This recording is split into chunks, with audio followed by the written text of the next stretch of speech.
Hello, everybody. Welcome into GSMC's Down by Contact Sports Podcast. I am your host, Jeremy Lapidus.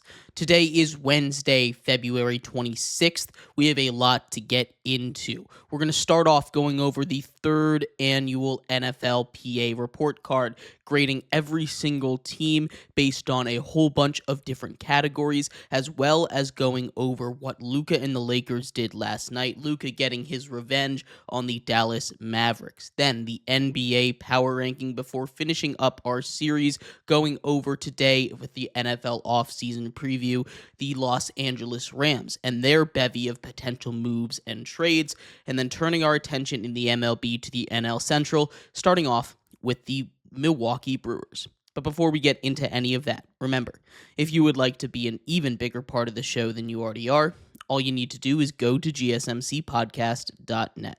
Or if you're on YouTube, you can use that super chat feature. If you do either of those two things, a message should pop up on the bottom of the screen for you, me, and everybody else around the world to see. If you do have a burning question about sports, go ahead and throw that in the comments. Throw it in the chat. I will get to it as soon as I possibly can. I appreciate everybody so much for sticking around, talking some sports with me here on a beautiful Wednesday, February 26th. But like I was saying, we are going to get into our first segment here, that having to do with the NFLPA report cards. The NFLPA report cards came out, the third annual ones. They ranked these teams 32-1 based on a whole bunch of different criteria. Treatment of families, the food and dining area, the nutritionist and dining and dietitian, the locker room, the training staff. You have the weight staff, the strength coaches, team travel, lastly, the head coach and the ownership. And they also weighted these on a bunch of different levels, right? The two most important pieces to this, based on the responses, 15% of the team's overall grade on a normal American grading system, A+ to F-, was with the club owner. Then 10% went with the head coach. So 25% of the grade is based on the head coach and the owner. And that's very important when we look at some of the teams at the bottom of the list, why they might have struggled. Team travel, strength coaches, weight room, training staff, training room, locker room, and the food/cafeteria all sit at 9%, while treatment of families and the nutritionist/dietitian are weighted at just 6%. But again, if you don't have a good club owner, it's going to reflect pretty poorly on your team. And there were a couple teams that had huge jumps this season. We'll start off with one of the more obvious jumps based on that criteria, the Washington Commanders. They were three teams that were up more than 20 spots in this year's poll. The Washington Commanders were the first one. They moved up 21 spots. They were dead last season. Now they pull in at 11. Up 21 spots. The Washington Commanders, of course, most obviously had an owner change. Dan Quinn was rated as one of 6 coaches with an A+ rating, as well as the owner, not being Dan Snyder, playing a huge role in the Washington Commanders turning their franchise around. Jaden Daniels comes in, they start winning games, and everything just seems to change. There's more money going into this organization. It's no longer a dumpster fire with the worst owner in all of professional sports. But the Commanders weren't the only one to go up over 20 spots. As we get into the top 5, the Los Angeles Chargers made a big jump, and they didn't change owners, but they did change head coaches. Jim Harbaugh comes into this program and changes it pretty significantly. Now, of course, it's not just him on its own. They were ranked number 30 last season. They're up 25 spots, the biggest jump in all of the NFL. They're up all the way into the top 5 are the Los Angeles Chargers. And again, we go back to that ranking scale. 10% of it is with head coach. And we can say a lot of the same things about the Atlanta Falcons. They move all the way up to number 3. They were ranked number 25 last season. They move up 22 spots in this year's NFLPA poll. The Atlanta Falcons also got a new head coach, which shows how a lot of people thought of Arthur Smith, Brandon Staley when they were the head coach back then, but it also shows that these polls work, right? You had a bunch of teams that moved up, and overall, the grades were a lot better. Even the teams at the bottom, they were better than they were last season. The Arizona Cardinals, while they did drop 5 spots to the bottom of the league, they still were better in a lot of the key areas. There were some reports last season of them having rats in the cafeteria. That was fixed this season. And I know that's kind of a low bar, but it shows that even in the lowest ranking organizations, the Patriots, the Cardinals, the Browns, the Jets, the Steelers, there are changes being made, positive changes based on the ownership, based on the results of these NFLPA report cards, and I really love that they're coming out and doing this. We went over the good, right? The teams that went up 20 plus points.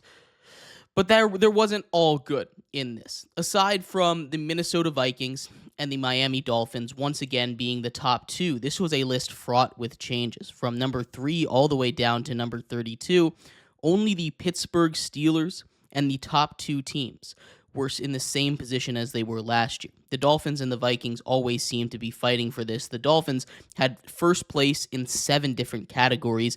Their worst category was 6th place, and that was with their head coach, who still got an A+ in Mike McDaniel.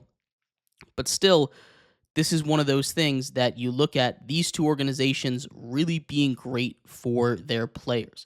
Surprisingly, the Dolphins owner got the best rating out of anybody. They're also the only team, the Dolphins, to get all A's on their report card. So congratulations, honor roll student over there. The Minnesota Vikings got 1 B+. They're there at second, but everything they do continues to be amazing, as we see. But it's not all good. There's plenty of organizations that really dropped the ball this year. There were 4 organizations that fell double-digit spots.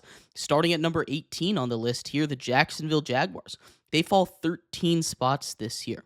This is a Jacksonville Jaguars team that, again, we can talk about ownership. We can talk about head coaching. They got their head coach fired. That might have something to do with it here. There's a whole bunch of things that went wrong in Jacksonville. The Giants fall 12 spots to number 20. They were in the top 10 last year. I think a lot of it has to do with the fact that they looked really bad on Hard Knocks in the offseason, right? I think the players saw that and they thought this was a historically well-run organization. It usually is. But now we look at where the Giants sit, down near the bottom of the league, falling 12 spots.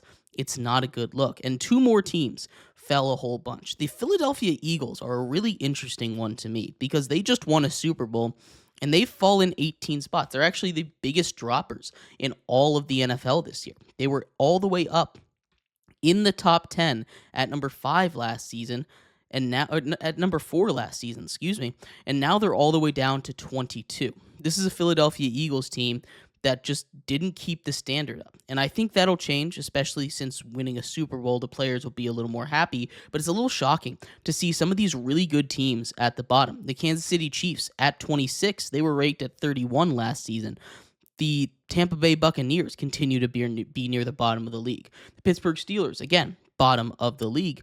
But one more team also fell. 12 spots, the Buffalo Bills drop. The Buffalo Bills have an MVP quarterback. They have a coach that continues to win football games. They just think that the facilities aren't the greatest, especially with the weather. That's the news coming out of Buffalo.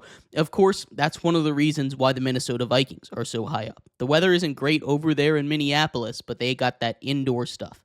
Buffalo does not have the indoor stuff that Minnesota has, and I think they're struggling because of that in this poll. Maybe we see that get fixed in the future, but I think we get to see what the players think of all this, and I really do love that they do this report card every single year. I really do love that the players get a say anonymously so they can say everything that they want to about their team without risk of attacking the owner and getting in trouble for it. I really love that the NFLPA does this, and there's lots of really interesting tidbits that come out every single year when this report card comes out. So keep your eye on this because hopefully some of the teams that we mentioned, like the Eagles, the Bills, the Giants, the Jags, that fell a whole lot, or the teams at the bottom, like the Cardinals, the Patriots, the Browns, the Jets, they can get their ranking up. They can see what the players want, help them sign their free agent if you're near the top. These teams like the Dolphins and the Vikings and the Falcons, they're going to be a lot more intriguing, a lot better of destinations for these potential free agents if they're on the fence about it because these polls say, hey, this is a good spot to be. And that's exactly what you want to hear when you're talking about some of these teams that need to sign the free agents. The Raiders also in the top 5, which is really cool to see. With Tom Brady there, maybe they'll be able to grab some more free agents as well. But the Raiders didn't even move up that high. But let me know what you think. Who were you most surprised by? I know I personally was the most surprised that the Eagles fell 18 spots in this one, but I'd love to hear your thoughts. We're going to take a quick break. When we come back, we turn our attention over to our talk about Luka and the Lakers. The Lakers took care of business against the Mavericks last night at home in LA. We'll talk about what happened over there, what that means for the future of the Lakers and the Mavs, and what that means for a future potential rivalry in the NBA. We'll be right back here on GSMC's Down by Contact Sports Podcast.